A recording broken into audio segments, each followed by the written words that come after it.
It's been a long time since I left you without some hot picks to step to. NFL Week 5 is here. Let's get it. Let's go. First game up, we got the Jacksonville Jaguars headed to Houston to take on the new look Texans. What I mean by the new look Texans is it's the end of the Bill O'Brien era.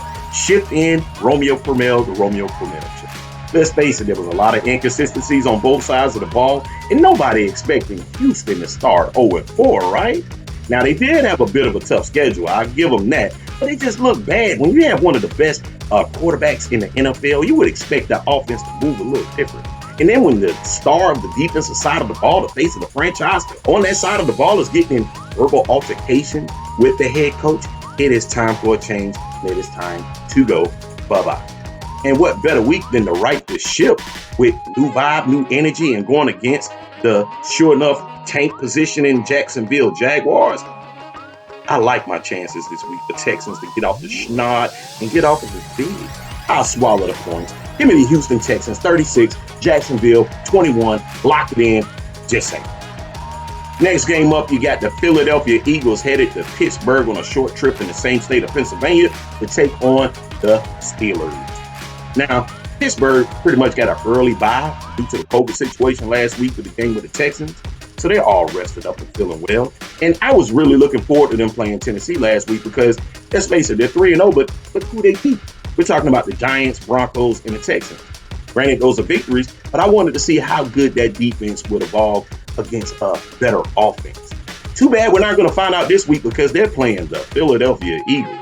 That's right, the leaders of the worst division in all of the NFL, the NFC East. Now, I credit to them that they're leading the division, but look at the competition, right? And I do not trust Wentz. I expect turnovers in this game and a lot of them. I love Pittsburgh big with Big Ben slinging that thing, just controlling the game. Swallow the points. Give me Pittsburgh 31, Philadelphia 10. Lock it in. Just saying. Now, for the lock of the week, you got the Carolina Panthers going into the ATL to take on the woeful Falcons. Let's face it, the Falcons are pure the 100% funky trash. The trash all the way around. Granted, they're decimated in the secondary, but that's no excuse. It's no excuse of how you gave up 2 games in a row, and you blew them in the fourth quarter. It's just no winning mentality amongst that team. It's just awful. It has been time for a change. You know what? I want to see the photos that Dan Quinn has of Arthur Blank or his wife or somebody because he's just holding them hostage because he won't get rid of the guy. Maybe it's because they have not played the division game. I don't know. Maybe they feel like they still have a chance to turn it around. I'll wait. But anyway, they take on the new look Carolina Panthers, who, let's face it, last couple of weeks have turned things around and look pretty good.